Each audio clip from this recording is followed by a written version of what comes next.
Guys, আসসালামু আলাইকুম। আশা করি সকলে ভালো আছেন। আমরা আলহামদুলিল্লাহ অনেকটা ভালো আছি। আলহামদুলিল্লাহ আরও একটা সুন্দর সকালের দেখা আল্লাহ আমাদের মিলিয়ে দিলেন। এই সুন্দর সকালে স্নিগ্ধ সময়ে আপনাদের সাথে আছি আমি লিমা। আমাদের চ্যানেলটি এখনো যারা সাবস্ক্রাইব করেননি তারা প্লিজ দয়া করে সাবস্ক্রাইব করে দেবেন। আপনাদের একটা সাবস্ক্রাইবে আমরা অনেক দূর যেতে পারবো। আপনারা যারা আমাদের ইনায়াকে পছন্দ করেন বা ভালোবাসেন তারা অবশ্যই চ্যানেলের ভিডিওগুলো দেখে লাইক কমেন্ট শেয়ার করে দেবেন, কারণ আপনাদের একটা শেয়ার আমাদের জন্য অনেক উৎসাহের।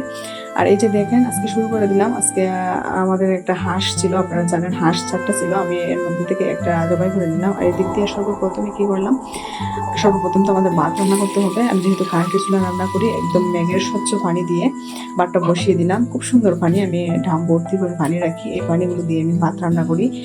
আর ভাতটা দিয়ে দিলাম। আর দেখেন কত সুন্দর সিস্টেম। গ্রামাঞ্চলে এখন প্রায় ইন্ডাকশনের চুলা আসে বা অনেক সুন্দর রান্না করা যায়।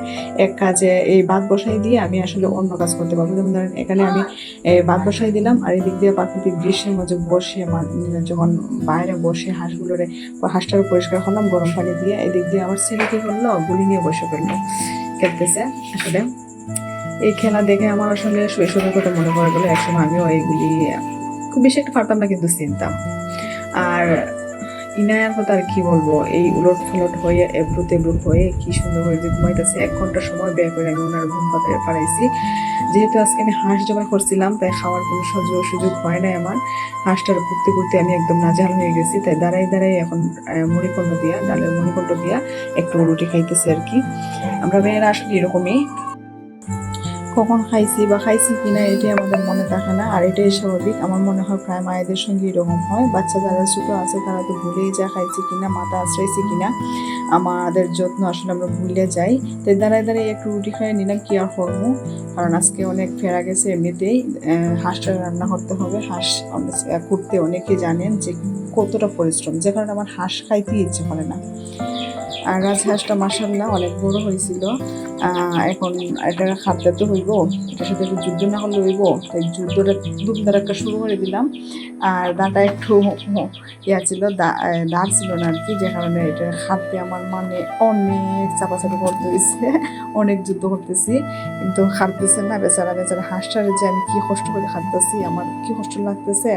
আসলে মায়া নিয়ে কোনো কিছু ফানলে তার জবাই করা যে কত কষ্ট। হাঁস মুরগি তো অনেক কষ্ট করে ফালি, যদিও খাওয়ার লেগে ফালি, কিন্তু শেষ পর্যন্ত যখন বড় হয়ে যায় তখন মায়া লেগে যায়। আমার স্বামী তো মাঝে মাঝে বলবে যে, আর তুমি কি এগুলা দেখার জন্য খালি ফালছো? দেখার জন্য ফাললে তো এইভাবে ফালার দরকার নেই আমার। কিন্তু আমার তো প্রচুর মায়া লাগে যখন উপযুক্ত হয়ে যায় খাওয়ার জন্য।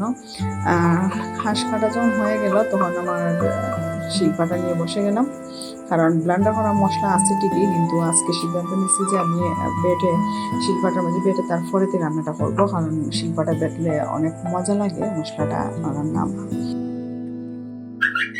যখন মশলা ভাবতেছি তখন তো আমার মেয়ে এসে হাজির। এই ফুসকুসুনা তো আমার সাথে ছাড়া কোথাও থাকে না, আমার পিছন সব সময় লেগে থাকে। আপনারা যারা আমার ভিডিও দেখেন তারা অবশ্যই দেখতে পারেন যে ও আমার সব সময় পিছন থাকে। আমার কাজে ডিস্টার্ব না হলে ওর ভালো লাগে না, ওর মন মেজাজ ভালো থাকে না।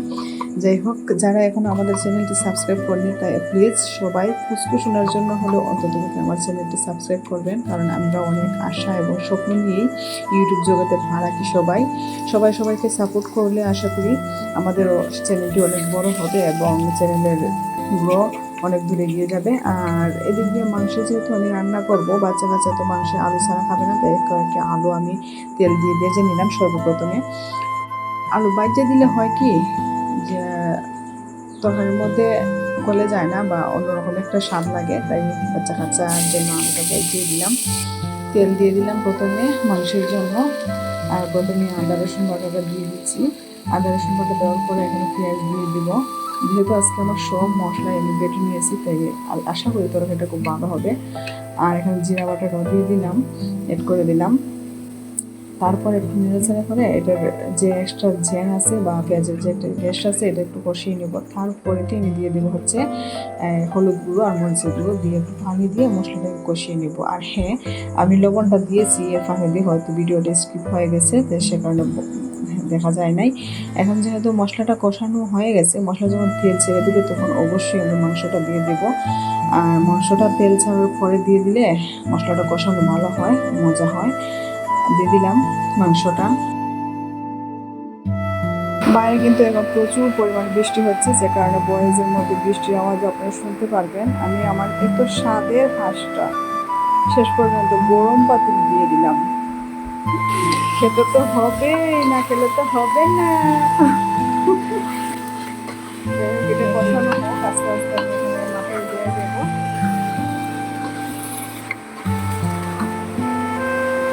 ভালোভাবে নেড়েছে উল্টা পাল্টা করে দিয়ে কষানো কষাই দিয়া জিরা দিয়ে যাইবো। আর এদিক দিয়ে দেখে আসি যে আসলে ওরা কি করছে। আমার ইনায় এখনো কিন্তু ঘুমাচ্ছে, তাই ওদিকে আর গেলাম না। যদি আমার পায়ের শব্দ পায় তাইলেও সে উঠে যায়। আর এরা যাইতেছে কই, এরা হয়ে যেতেছে জানেন, এরা আসলে গোসলে যেতেছে। যদিও আমার বাড়ির সামনেই খুব সুন্দর পানি আছে, তাদের সাথে অনেক কিছু শেয়ার করছি ভিডিওতে। বাড়ির সামনে পানি থাকলে কি হবে, এখানে পানি প্রচুর পরিমাণে পানি এখনো হয় নাই, বা সাঁতার কাটা যায় না, বা সুন্দর গোসল করা যায় না। তাই এরা যাইতেছে আর কি। সামনে আর একটা বড় বিল আছে, পুকুর আছে এদের দুই বাড়ির মধ্যেখানে। দুই বাড়ির মানুষই এখানে খুব সুন্দর গোসল করতে পারে। এই পুকুরটা মানে বিশাল বড়, অনেক বড়। সামনেই এরা বাপ বেটি যাইতেছে গোসল করতে, গোসল থেকে আইসে তো পাবে। আমি সেদিকে আর কথা বলি যে গত 2 বছর আগে এখানে মানে প্রচুর পরিমাণে পানি হয়েছিল। আমার এত সুন্দর লাগছিল, পুরো সাঁতার আর ঢেউ, কি সাঁতার, মানে বন্যা হয়েছিল আর কি। যদি বন্যার কারণে অনেক দুর্ভোগ মানুষ পোহাইতে হয়েছে, কিন্তু ভালো লাগছে পানি দেখে। অনেক ভালো লাগছে, সাঁতার কাটা গেছে প্রচুর পরিমাণে, খাবার করে দেওয়া গেছে। করতে আছে আরো পরে এটা ফাইনাল দেখা যাবে, দেখা যাক কি হয়।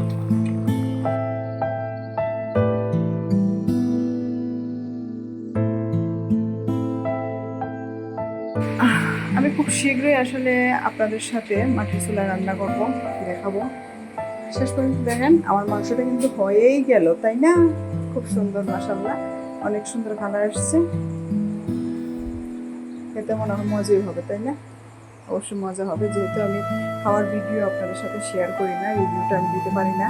আমার বাচ্চা কাছে অবশ্যই সুন্দর একটা পজিশন নিয়ে এসে খাবারের ভিডিওটা আমি দিয়ে দিব, মানে শেয়ার করবো আপনাদের সাথে রিভিউটা। খুব শীঘ্রই আসতে চলেছে আমাদের নতুন ধামাকা, মানে বাইরে একটা সুন্দর একটা ঘর করব, রান্নার জন্য একটা জায়গা করব, সুন্দর একটা সিন দেবো ইনশাল্লাহ। যদি আপনাদের পাশে পাই এবং আপনাদের সাপোর্ট পাই, তাহলে অবশ্যই অনেক দূরে গিয়ে যেতে পারবো, আমার ছোটো ছোটো ইচ্ছাগুলোকে আমি পূরণ করতে পারবো। আর এদিক দিয়ে ভাবেন কি একটা কষ্ট করলাম সারাটা দিন হাঁস টাস নিয়ে, কিন্তু শেষ পর্যন্ত ভাবলাম যে একটু ঘুমাই বা রেস্ট নিই, দিদি এই সুযোগ তো আমার হবে না। এই ভাগ্য যে আমার কোন দিন হবে একটু ঘুমানি দিনের বেলা আমি জানি না। এই যে আমার মেয়ে এসে হাজির, কই থেকে যে এই সব আজগুবে জিনিস খুঁজে পাই আমি জানি না। রাহার একটা মেহেদি ছিল কালকে, রাহায় মনে পড়ছিল, আমি নিজেও কোনোদিন মেহেদি পড়ি না বা পড়তে পারি না, পড়াইতেও পারি না। আমার মেয়েরা তার ফুফাতো বোনে পড়াই দিছে, আর উনি কোন সেখানে জানি এটা দেখে ফেলাইছে। দেখে ফেলানোর পরে তো চিল্লা ফাল্লা শুরু হয়েছে। এই চিল্লা ফাল্লার জ্বালায় আমার খান জ্বালা ফালা হয়ে যেতেছে। আমি আনলাম, যে বললাম যে আসো তোমারও দেই, যদিও পারি না, এবড়ো তেবড়ো করে একটা আঁকা বাঁকা দিয়ে দিতেছি। কিন্তু ওনার পণ্ডিত কি জানেন, উনি তো একজন চরম পণ্ডিত মানুষ।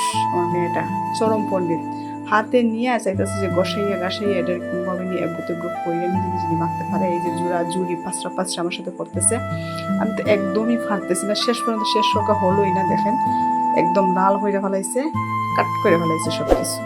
যাই হোক, অবশেষে আজকের ভিডিওটি আমি এখানে শেষ করছি। দেখা হবে অবশ্যই আগামী ব্লগে। সাথেই থাকুন, পাশেই থাকুন, সুস্থ থাকুন।